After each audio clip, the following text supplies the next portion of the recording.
Olá, você já passou apuros alguma vez por necessidade de ir ao banheiro súbita e teve que procurar desesperado ou desesperada algum lugar na rua, um restaurante, uma loja para deixarem você entrar porque você precisava absolutamente fazer o número 1 ou o número 2?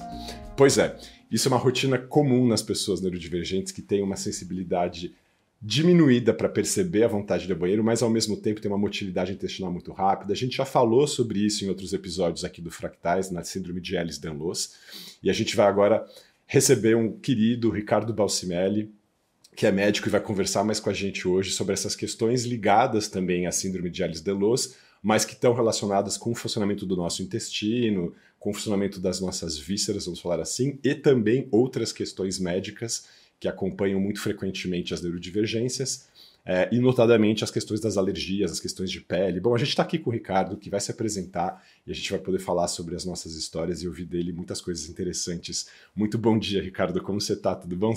Aliás, muito bom dia, Id, muito bom dia, Dani, muito bom dia, Fê, pulei vocês aqui, como é que vocês estão? A gente tá aqui também. Bom dia, aí, galera. É nóis, manda o verbo, Ricardo. Fala aí, Ricardo, se apresenta, por favor. Bom dia, pessoal. Para mim é uma honra estar aqui, sair da posição de ouvinte e poder estar aqui com vocês. Bom, eu tenho uma caminhada aí dentro da medicina, né? E até chegar no estudo das neurodivergências. Eu sou médico, eu fiz residência médica em medicina tradicional chinesa e acupuntura na Unifesp. Depois eu fui estudar medicina tibetana no Mentsekan, que é o hospital de medicina tibetana do Dalai Lama, lá em Dharamsala, onde eles estão exilados na Índia. Aí fui estudar Ayurveda, que é a medicina tradicional indiana. Aí eu fui estudar medicina ortomolecular, instrutor de meditação. Aí fui estudar psicodélicos. Aí conheci o Alê. E aí, né, conversando com o Alê e todo esse conhecimento num retiro de psicodélicos na nossa formação. Vamos para as pessoas falarem, conheci o Link, justamente nessa formação. Na semana em que eu tomei ayahuasca. E o Ricardo estava lá também. Irado primeiro por vocês como médicos estarem falando disso com naturalidade, porque é isso não é para ser um tabu. E segundo, porque, Ricardo, as coisas que você fez e estudou, agora que eu tô aqui na Tailândia, assim, sabe, cara, tem um significado, a maneira que eu fico olhando, sabe, como a gente ignora o lado asiático completamente, em todos os sentidos. A gente nem sabe a história da China, é o maior império que já existiu, o mais antigo de todos.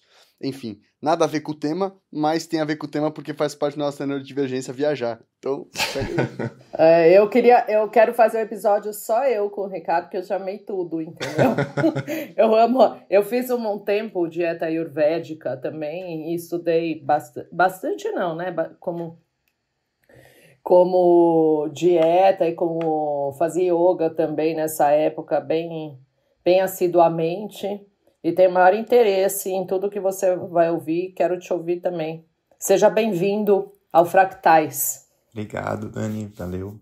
Eu acho que tem essa questão mesmo, né, como o Id falou de essa nossa arborização, né, então eu dentro da medicina eu fui expandindo, né? Acho que eu comecei na medicina moderna, mas eu já gostava desses princípios de entender que o corpo humano é muito mais complexo do que a gente vê. E essa questão, né, da China foi o maior império. Poxa, é uma das medicinas mais antigas, o Ayurveda, né, a medicina indiana é a medicina mais antiga. Ela só perdeu, né, só mais antiga que ela é egípcia, mas a egípcia não é utilizada até hoje. E na Índia, se você vai, você consegue achar hospitais utilizando uma medicina que tem mais de 3.000 anos e que tem altíssimo grau de sucesso nos seus tratamentos, né? Está começando a ter trabalhos científicos cada vez mais interessantes nessa área. E ela tem esse olhar para a neurodivergência que é muito interessante, né? Eu acho que tem não seria um diagnóstico, mas a gente consegue entender através dos princípios da medicina indiana, da medicina chinesa, algumas questões que a medicina moderna só está conseguindo compreender agora, né? Então, é interessante porque a neurodivergência, dentro da visão do Ayurveda, ela é um aumento de um princípio metabólico que se chama Vata. E o Vata ele tem qualidades parecidas com o ar. Por isso que tem essa questão ter uma expansibilidade, né? O ar expande com grande facilidade, então tem a capacidade de captar mais informações do ambiente, ter mais sensibilidade, né? O ar ele é mais sutil, ter essa qualidade de sair da matéria com mais facilidade, né? Então, ter essa questão cognitiva, de mais a ativação cognitiva, de mais ativação emocional, tá? Então, isso que é muito interessante. E as questões físicas também. Aí a gente vai para onde o Alê foi falar das questões mastocitárias, né? Dessa questão de ter uma diarreia, de ter distensão abdominal, de ter constipação. Tudo isso, né, está associado com uma sensibilidade maior à liberação de histamina. Vamos explicar aí, porque a palavra ficou difícil aí. O que são os mastócitos? Não, mas antes de a gente explicar, mastocitária, eu queria fazer um adendo, cara, sobre o que você estava falando do ar. E a coisa da neurodivergência, que tem uma coisa também que é uma característica do ar, que ele tá em todo lugar e ninguém vê. Invisibilizado. Né? Como se, tipo, a nossa intensidade, o nosso jeito de ser, ele tá ali preenchendo tudo, mas é tão difícil de falar, é tão difícil de se colocar, porque ele é tão sutil como o ar. Passa muito por esse lugar Que também. massa. Mas, voltando ao Mastiff Mascote, que eu não lembro como é que era, mas começa com mas. Mastiff Mascote. Mastócitos. Os mastócitos são uma célula do nosso sistema imunológico, que ele tem uma das suas ações é a liberação da histamina. E a histamina é uma molécula que ela vai gerar aumento da vascularização, né? Ele aumenta o aporte sanguíneo de onde ela está, né? Essa substância. E com isso... Só para dar um exemplo, Ricardo, para quem está nos ouvindo, por exemplo, tem muitas pessoas do espectro, talvez quem esteja nos ouvindo apresente isso também, que apresentam uma alteração na pele chamada dermografismo. Você passa a unha na pele assim, ela fica vermelha. Por que isso? Porque você libera a histamina e aí essa vermelhidão justamente são os vasinhos dilatados que dão essa coloração avermelhada nesse momento. Então, só para todo mundo saber que isso é um fenômeno natural, só que na gente ele fica amplificado. Só um detalhe aqui, Ricardo, só para trazer essa... A gente vai ficar fazendo parênteses e o Ricardo não vai conseguir falar. Entrando na toca do coelho. Não, mas sério, eu preciso falar isso, eu nunca mais vou falar, e tem a ver com medicina, que estavam falando exatamente isso, né? Então, que pessoas neurodivergentes, hoje tem estudos que mostram que elas têm... os vasos são mais dilatados, fazendo que corra mais sangue pelo corpo, e é por isso que quando você risca, vai ficar vermelho.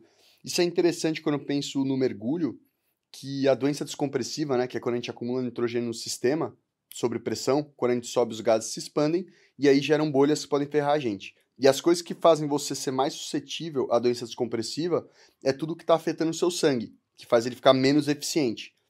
E aí a troca gasosa pulmonar não funciona direito. E é interessante se falar nisso, eu falei, nossa, será que pessoas neurodivergentes são menos suscetíveis à doença descompressiva? Porque como elas têm um transporte sanguíneo diferente e vasos mais dilatados, pelas coisas que vocês estavam falando, isso facilita o nitrogênio ser liberado pelos tecidos e carregado para o pulmão e sair pela respiração. E interessante pensar esse lado da neurodivergência, que é um lado físico, sabe? E que agora que vocês me falaram essa coisa do sangue, do transporte sanguíneo, veio na hora, assim, o nitrogênio sendo liberado de maneira mais fácil. Enfim. Bom, pessoas com outras habilidades são ótimas em fazer perguntas. Isso pode abrir uma linha de pesquisa aí.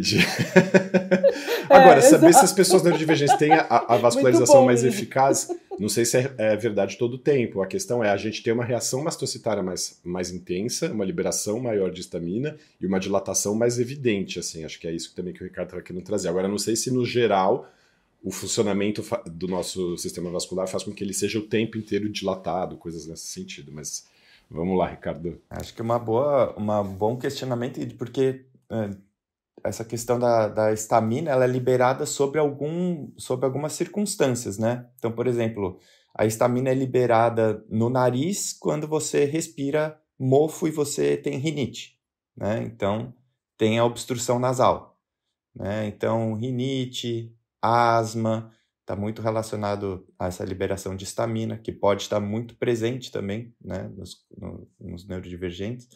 E o que acontece? Atualmente a gente tem começado a compreender que essa histamina ela pode ser liberada no trato digestivo também. se a gente tem uma deficiência, uma diminuição de uma enzima que chama DAO, né? E com isso começam a surgir sintomas digestivos. E isso está sendo bem comum, né? Começar a se diagnosticar isso, que é esse excesso de histamina no trato digestivo, que, em primeiro lugar, o sintoma mais comum é distensão abdominal, né, por gases.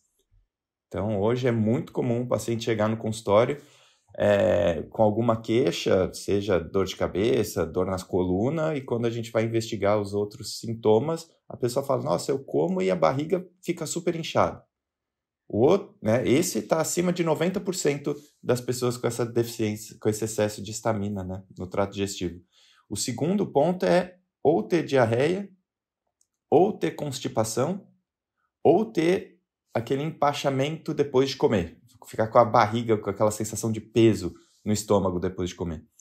Então, se vocês forem conversar assim no dia a dia com algumas pessoas, esses vão ser sintomas comuns, e principalmente, né, em pessoas que têm a neurodivergência. A gente sabe que, como a Ale falou, vocês já fizeram um episódio de Ehlers-Danlos, e tem também essa questão da hiperativação mastocitária. E eu estava conversando com a Ale que é isso. Ó, hoje em dia, né, depois que eu conheci a Ale e comecei a estudar mais as neurodivergências, eu tenho conseguido fazer mais diagnóstico, né, no consultório, e comecei a correlacionar e ver que as pessoas que têm, né, a neurodivergência muitas vezes é acompanhada, né, por esses sintomas digestivos que, por vezes, buscam, né, um gastro, e é tratado de forma inadequada, né? É tratado com medicações que vão tratar a acidez do estômago, o pH do estômago, mas a questão não é o pH do estômago, a questão é a liberação de histamina no trato digestivo. E aí eu falei, nossa, Ale, eureka aqui, as coisas começaram a fechar.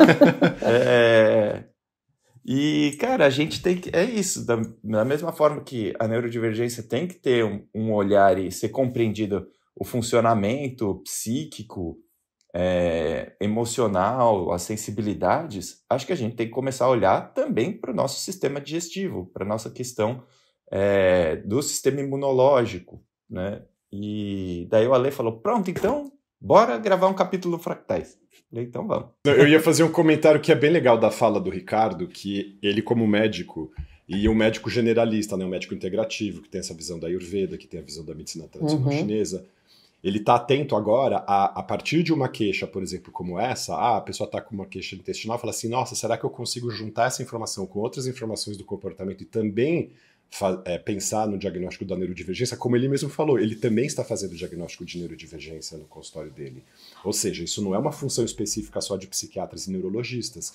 E isso é uma questão que eu já escrevi sobre isso também na minha coluna na Veja Saúde, sobre um pedido para os colegas médicos e médicas ficarem atentos a essas características do nosso funcionamento somático, né, como o nosso corpo funciona. Então essa questão dessa propensão às alergias, às rinites, à asma, às dermatites, a essa questão da disfunção intestinal, a questão da nossa hiperfrouxidão ligamentar, as histórias de abuso que a gente vai ver nos consultórios ginecológicos, nos consultórios de urologia, e que muitas vezes o colega não vai ter essa pergunta no fundo da cabeça, será que esse fato da vida dessa pessoa poderia estar relacionado com alguma neurodivergência, alguma coisa assim? Então eu espero que os colegas e as colegas médicos e médicas que estão nos ouvindo aqui fiquem mais sensíveis em relação a isso também, porque isso também é um compromisso dele com fazer um diagnóstico integral da pessoa. Isso é super importante.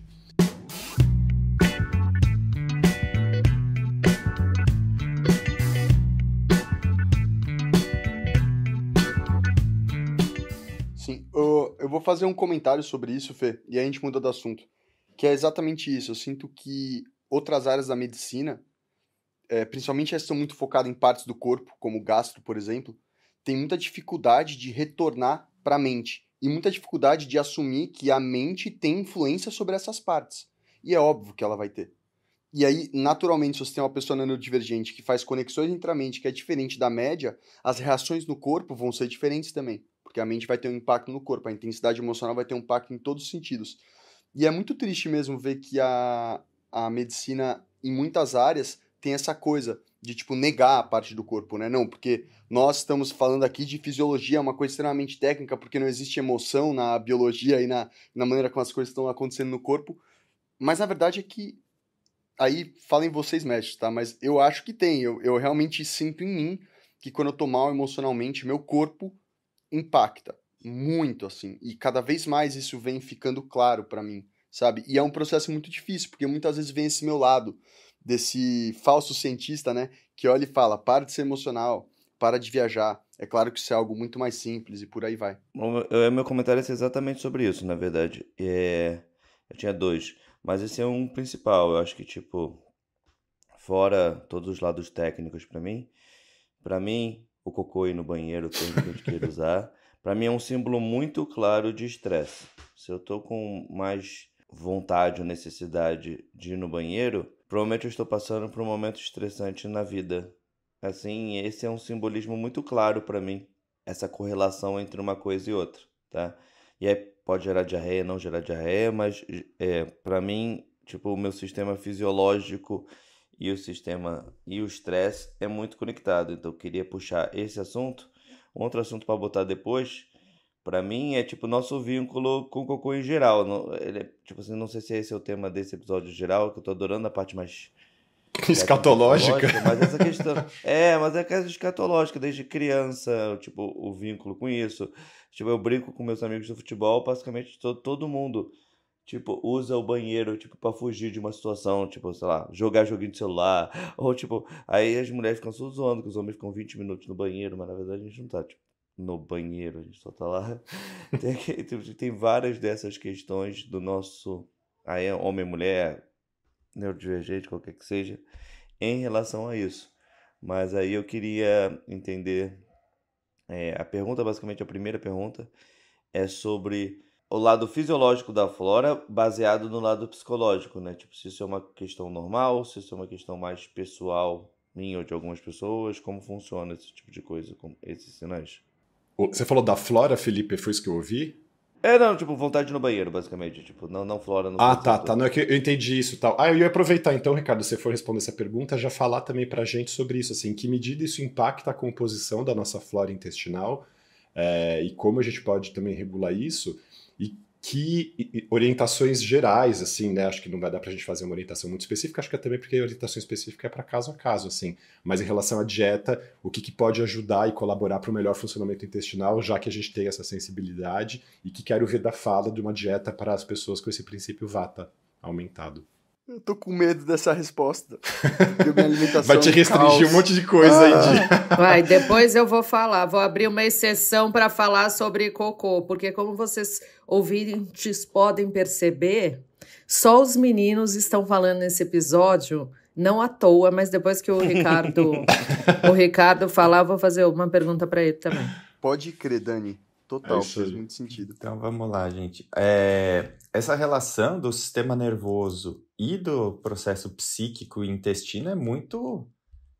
não tem como separar, né? A medicina moderna, acho que o iluminismo veio quebrar isso, né? Muito dessa questão da mente-corpo, porque só existe aquilo que a gente vê no microscópio, mas na real já se sabe da relação tanto pelo sistema autonômico, que a gente chama, né? O sistema que faz a regulação do que é automático do nosso corpo, né? Desde a respiração, frequência cardíaca, mas isso também envolve o funcionamento do intestino, a motilidade do intestino. Então a gente sabe que quadros de estresse podem gerar tanto diarreia quanto constipação por alterar essa motilidade. E a gente sabe que tem um eixo muito estudado agora na medicina que chama Gut-Brain Axis, que é esse eixo da microbiota intestinal, então dessa galera que mora no nosso intestino, que são bactérias, fungos e vírus, que na verdade a gente tem pelo corpo todo, mas a maior concentração desses micro-organismos ficam no nosso trato digestivo. E a gente sabe que os metabólitos, o processamento dos alimentos realizado por esses seres, esses micro-organismos, vão ter relação nos nossos níveis sanguíneos de algumas vitaminas, de alguns aminoácidos, de alguns tipos de gordura, né, de alguns lipídios, porque eles fazem parte do processamento. Hoje, essa microbiota, né, esses micro-organismos, eles são considerados até um órgão, né? E é muito louco a gente pensar que a gente tem um órgão feito de seres que não somos nós, né? E o que acontece é muito interessante porque a modulação dessa microbiota, ela pode negativamente aumentar a ansiedade, aumentar riscos de depressão, aumentar a obesidade, aumentar risco cardíaco, aumentar doenças autoimunes. E isso parece muito louco, né? Mas, na verdade, muitos estudos já estão comprovando isso, e por isso que agora tem uma questão, né? Está muito na moda, por exemplo, probiótico para isso, probiótico para aquilo, faz jejum, ou come isso, come aquilo, que não é que só faz bem porque passa do intestino para a corrente sanguínea algumas moléculas que vão trazer benefícios para algum sistema do nosso corpo. Na verdade, muitas vezes esses alimentos ou suplementos, eles vão trazer um impacto positivo nessa microbiota intestinal. E isso vai trazer benefícios para a saúde. Ou seja, a gente tem que se alimentar para a gente mesmo e para alimentar as nossas bactérias, né? Tipo, dar umas comidinhas boas para elas, assim, falando simples, é isso, né? Tem que pensar que a gente está alimentando 2 seres, assim, né? Aí nessa linha tinha até uma dúvida que eu sempre fico é ótimo. Primeiro, gente, eu queria falar que mulher falar sobre cocô é muito diferente de homem falar sobre cocô pelo como nós fomos criados e pela cultura que nos cerca. Né? Isso, assim, você vai ganhando uma naturalidade com a maturidade, obviamente, mas certamente se eu fosse aqui da idade do ID, mais ou menos, eu não ia estar falando sobre esse assunto, eu ia estar cheio de vergonha, enfim, começa num outro lugar. É difícil para a mulher, muito difícil para a mulher naturalizar esse assunto e colocar para fora, porque você precisa trocar com as pessoas, trocar com os médicos. A gente tem dificuldade de falar isso. Eu hoje, assim, tenho bem menos, que é isso que eu estou falando, pela maturidade. Mas eu lembro de um outdoor que teve aqui em São Paulo uma vez, que falava assim, vamos falar sobre um assunto difícil, cocô. Eu achava o máximo essa comunicação, porque eu falava assim, cara, é fantástico, porque é isso, é muito difícil. Mas eu comecei a ver cada vez mais que é difícil para nós mulheres. Os homens falam isso, assim, enfim, soltam gases com uma naturalidade assim ímpar e querem que você faça a mesma coisa. Só que não vou fazer isso nunca. Mas, Dani, posso fazer um parênteses sobre isso? Que, tipo, eu entendo de onde veio o seu raciocínio de falar, se eu tivesse a idade do ID, eu teria mais vergonha por ser uma idade mais jovem, não sei o quê. Mas eu acho que se eu tivesse a minha idade, seria diferente, porque se você tivesse crescido no mundo que eu cresci, você estaria muito mais ok com isso. Assim como eu olho para pessoas mais novas na verdade, que eu. foi uma... Exato, foi uma comparação até infeliz, Id, porque eu quis dizer o seguinte, na época que eu era mais nova, tipo, Sim, sei lá, total. há 20 anos atrás, tá? Desculpa. Sem culpa. Porque o Id, inclusive, é até esquisito a gente falar isso, porque ele muitas vezes é mais velho do que eu, em algumas coisas. É porque a gente... mas minha namorada me chama de Eustácio. Então, veja bem. Mas, alguns parênteses. Eu queria falar umas coisas aqui. Enquanto você estava falando, Ricardo, eu sou uma pessoa muito visual, assim. Eu estava pensando um pouco essa coisa de... O que você está falando das áreas automáticas do cérebro, né? E eu fico imaginando uma pessoa sob estresse, naturalmente, ela vai usar o quê? Mais a cabeça para lidar com aquele estresse muitas vezes, né? Levando mais sangue para o cérebro. E o cérebro mais irrigado, ele é uma coisa conectada. E é interessante como a gente nunca pensa como... É óbvio que essa maior irrigação vai afetar as áreas automáticas também e como elas estão funcionando. É como se você colocasse mais pressão sobre aquilo. Está tendo mais uso. Da mesma maneira como num carro, se você começa a sobrecarregar ele de uso, as peças que estão próximas da parte que está sendo sobrecarregada, elas vão começar a surgir efeito também. Tipo, você não isola esse efeito. E como a gente não consegue olhar isso, é tão simples, é tão óbvio. E sobre coisas óbvias e simples, e cocô, para finalizar aqui essa minha fala, é que o quê? Uma coisa sobre fezes e autismo minha, que hoje eu sei que assim é muito clara, é que eu nunca consegui ir ao banheiro para fazer o número 2 na rua. Nunca. Porque toda vez que eu ia ao banheiro, eu tinha que tomar banho. E até hoje eu sou assim. E ninguém entendia. Eu falava, como assim você não entende? A sua bunda, ela tem cabelo lá no fundo, não tem?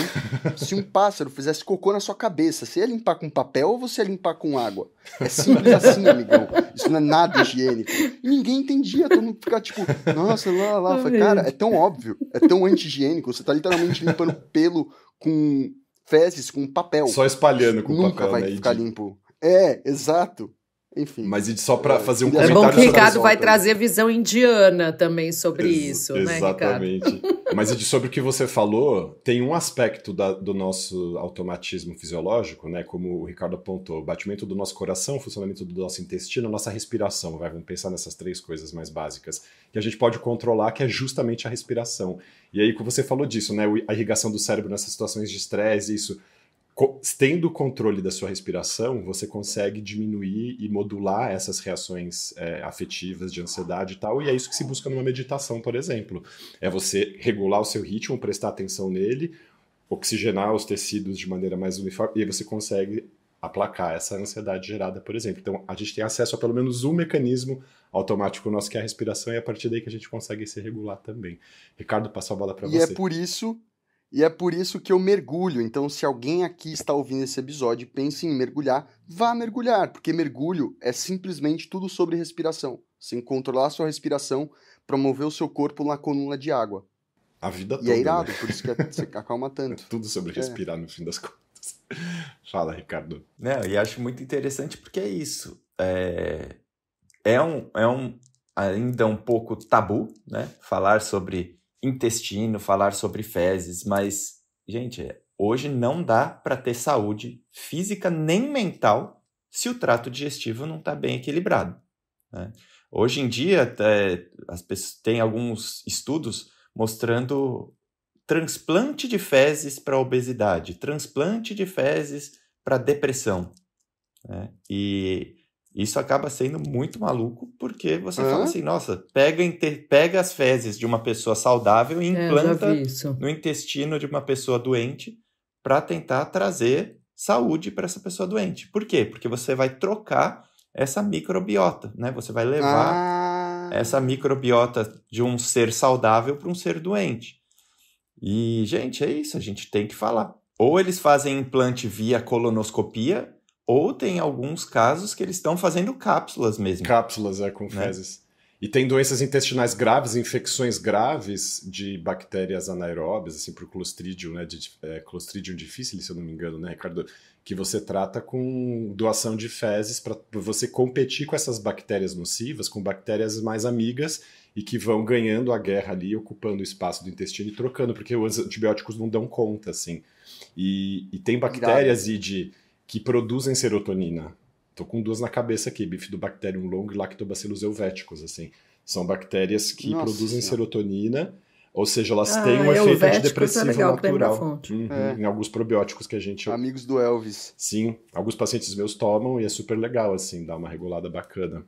Não, imagina como deve ser legal conhecer a pessoa que estudou isso. Tipo, alguém entrou, sabe? Pô, imagina, pessoal, de verdade, o quanto essas coisas são mal vistas, você dedicar a sua vida a estudar as fezes e ir a fundo nisso e começar a fazer transplante de fezes e lidar com esse tabu. E eu nem sei quem é essa pessoa, mas eu sei quem é o Freud porque ele falou de transar com a mãe. Mas eu queria saber dessa pessoa também, porque ela falou de estudar cocô, entendeu?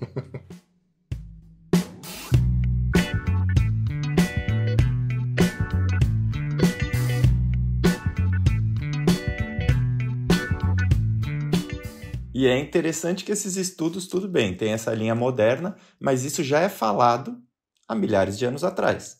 O Ayurveda, as medicinas orientais falam exatamente disso. Se você tem gases, né, essa distensão do abdômen, isso é um excesso de ar no trato digestivo.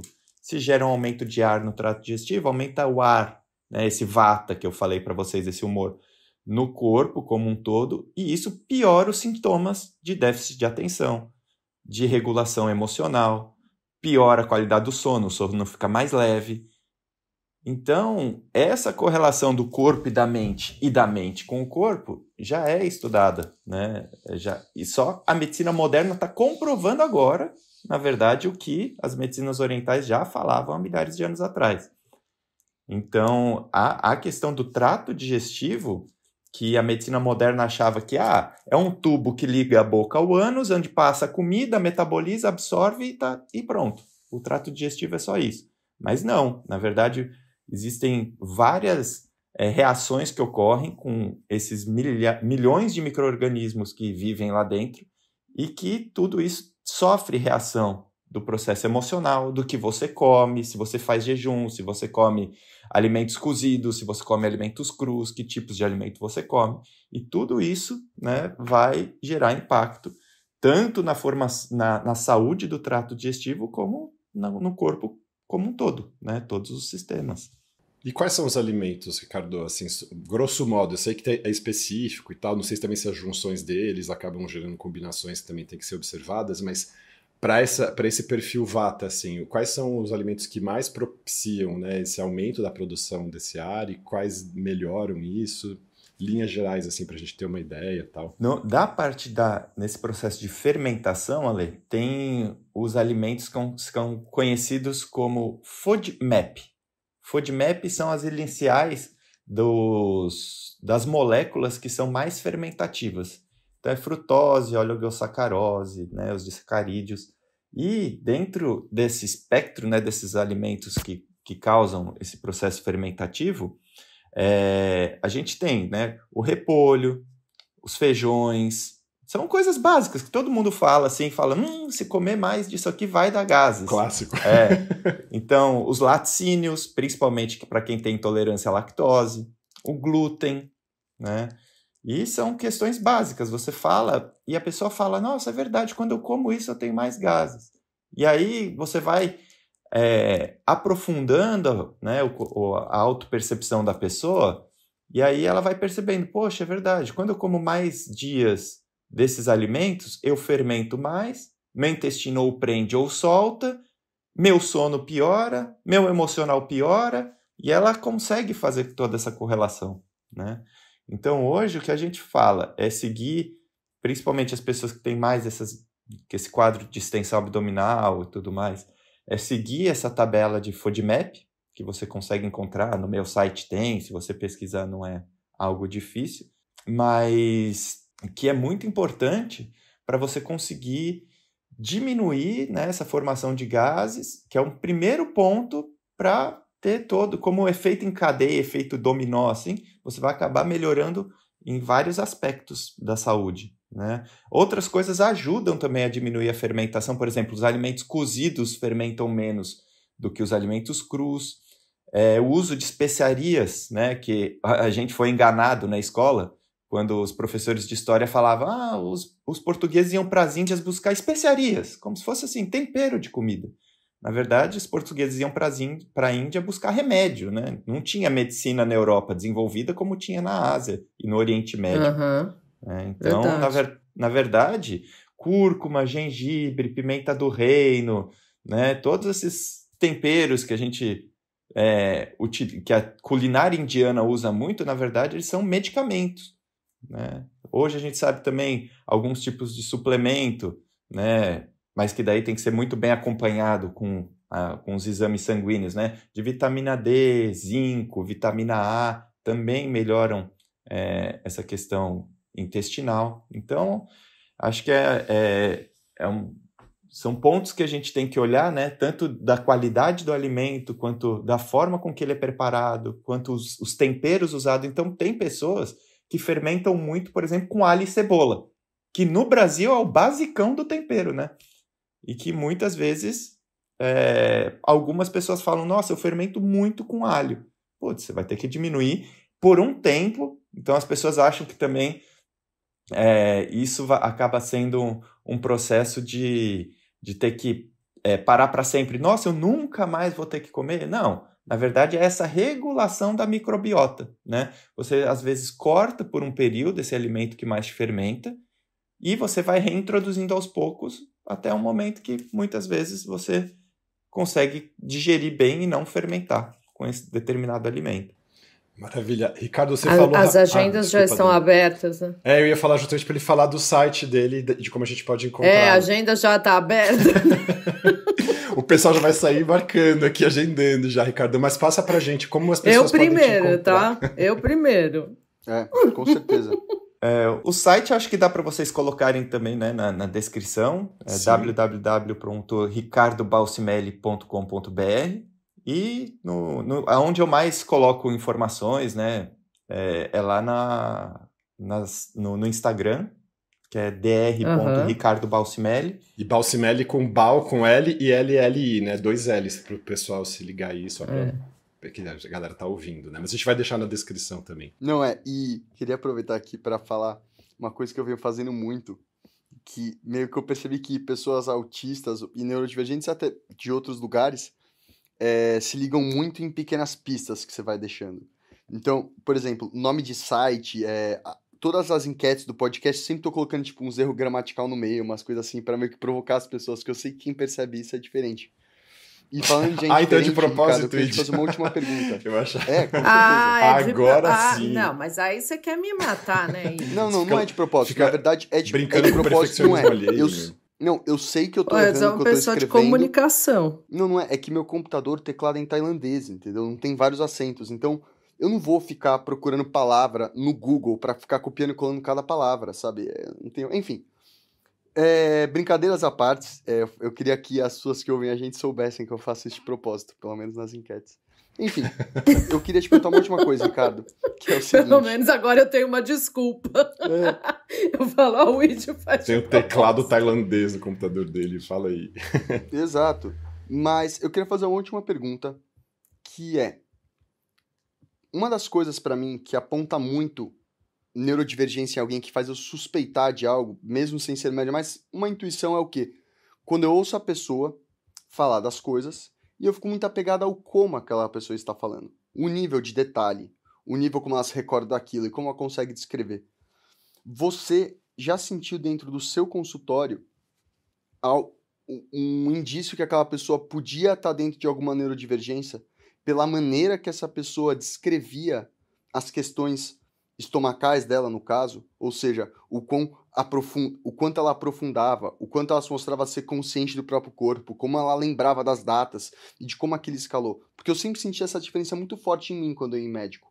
Quando eu falava minhas coisas, eu realmente ia contando uma história, assim, que eu pegava lá de trás e ia escalando e conectando tudo. E os médicos que eram legais pra mim, pelo menos, eles achavam o máximo. Os médicos babaca ficavam olhando, tipo, só fica quieto, deixa eu fazer meu trabalho, moleque. Porque imagina, né? Eu no pronto-socorro, tipo, contando a história da minha vida pro cara, de como eu vejo a conexão do porquê eu tô ali. Só queria me matar. Não, eu acho que eu consigo perceber muito por conta dos estudos, assim, né? De ter essa percepção do nível de sensibilidade, né? E é interessante, como o Ale falou, essa questão da interocepção, né? Dessa capacidade de percepção interna do corpo, né? Então, eu vejo que tem uma questão que o Ale fala também bastante, que às vezes você não está sentindo que a bexiga está enchendo, que o intestino está enchendo, e do nada você tem uma emergência que você precisa sair correndo para o banheiro.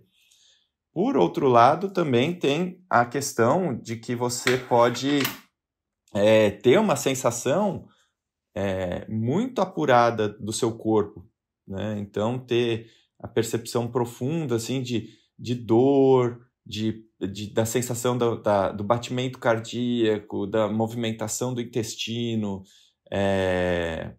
e de forma muito, muito aprofundada. É muito interessante, porque é isso. Eu vejo isso tanto nos neurodivergentes, vejo também em quem pratica, por exemplo, yoga, meditação, que são pessoas que também acabam refinando esse olhar interno, né, para essas sensações internas.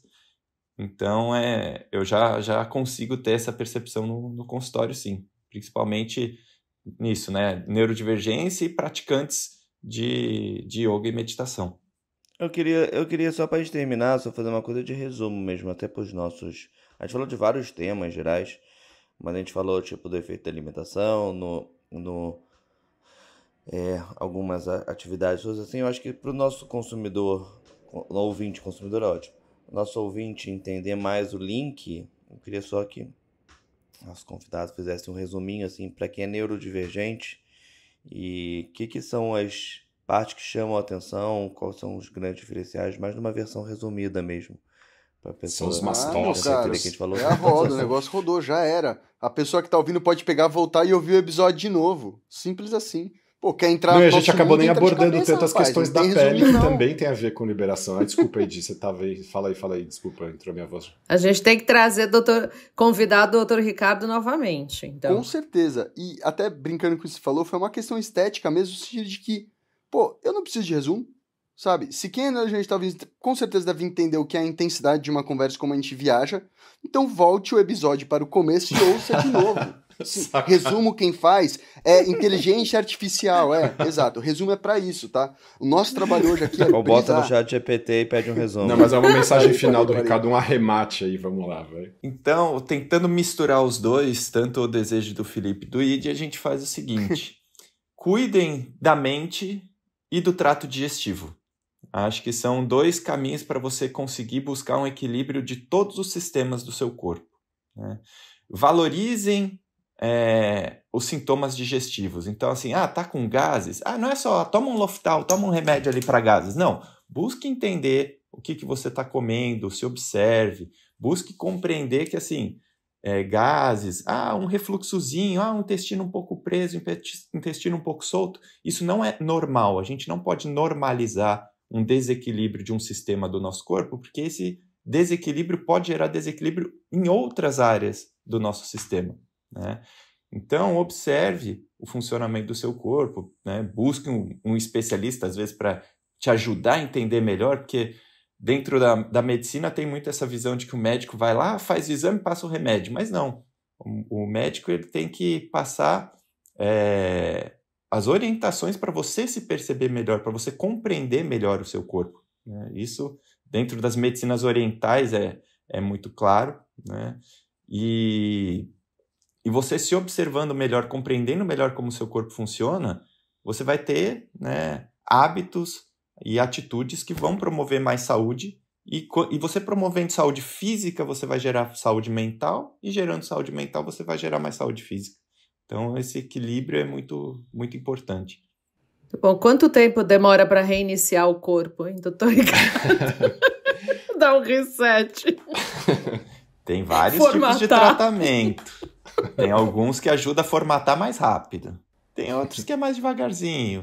Não é fácil não, viu, gente? Não é, você reclama, se você tem um PC, você reclama. Mas, Que pessoal, demora. eu queria falar um negócio com vocês que é muito importante e não dá pra não falar sobre isso nesse episódio.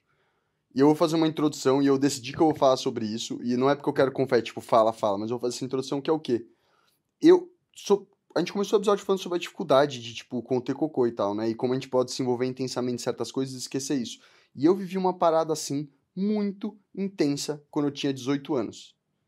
Era um dia que provavelmente eu tava muito intenso emocionalmente. Quando eu tava no elevador pra subir, do nada, me veio uma vontade de fazer cocô que vocês não têm ideia. Eu não sei explicar, só aconteceu uma vez. Eu E aí, conheço, tipo, Edi. enquanto eu tava no elevador, eu já abaixei a calça.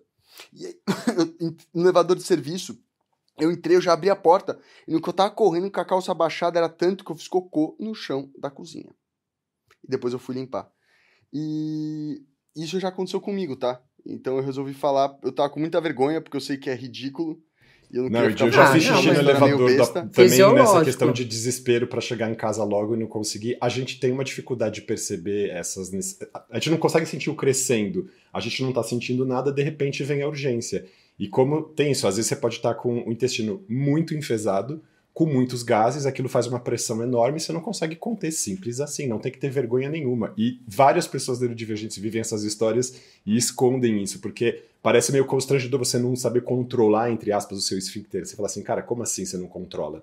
Não é essa questão de controlar, a pressão é muito grande, a gente só percebe quando já tá no limite mesmo. Cara, que dor dessa coisa dessa carência neurodivergente assim, porque quando eu passava por essas coisas, eu imaginava que todo mundo passava, só que ninguém tinha coragem de falar.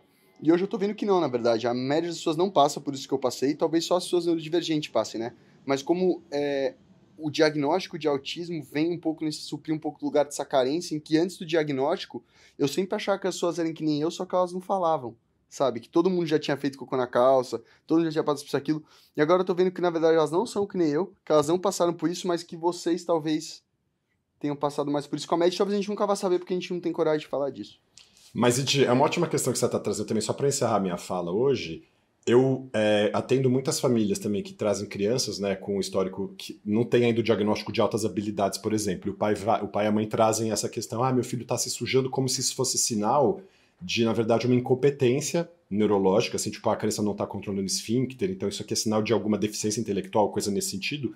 E muitas vezes não, isso pode ser sinal. Não estou dizendo que na deficiência não possa acontecer, sim, mas nas altas habilidades também acontece. E exatamente porque o nosso cérebro está tão ocupado com outras coisas e outros registros e outras percepções e outras entradas sensoriais, vamos falar assim, de pensamento, que é como se essa informação da interocepção que vem de baixo assim, não fosse computada. E a criança só vai a sinalizar ali, estou precisando ir pro banheiro na hora da urgência também, só que a criança tem mais dificuldade ainda de conter. E aí, ao invés de pensar que isso é um sinal de uma deficiência, de uma dificuldade, pensar, olha, na verdade o cérebro dela é hiperfuncionante, é o oposto, e está muito ocupado com outras coisas, então é para vocês pensarem o contrário, assim. E isso faz parte das perguntas que eu faço para as famílias das crianças, por exemplo, que eu estou suspeitando de altas habilidades. Como é que é a ligação dele com essa questão de ir ao banheiro e tal? Isso é um dado importante e relevante, não é um dado secundário. Não cabe isso no clichê do personagem do herói, essa parada. Não dá pra você ser um gênio e se cagar. Ninguém tá preparado pra aceitar essas coisas, porque a gente é cheio delas. A gente não fala. Mas eu sei, vocês sabem. Espero que quem tá ouvindo também saiba. Aí, falou! Obrigada, doutor Ricardo. Tá sempre convidado a voltar. Valeu, gente. Prazerzão. Muito bom estar com vocês. Prazer, a gente se vê numa consulta, né? Um super abraço, Ricardo. Falou, pessoal. Tchau. Beijos.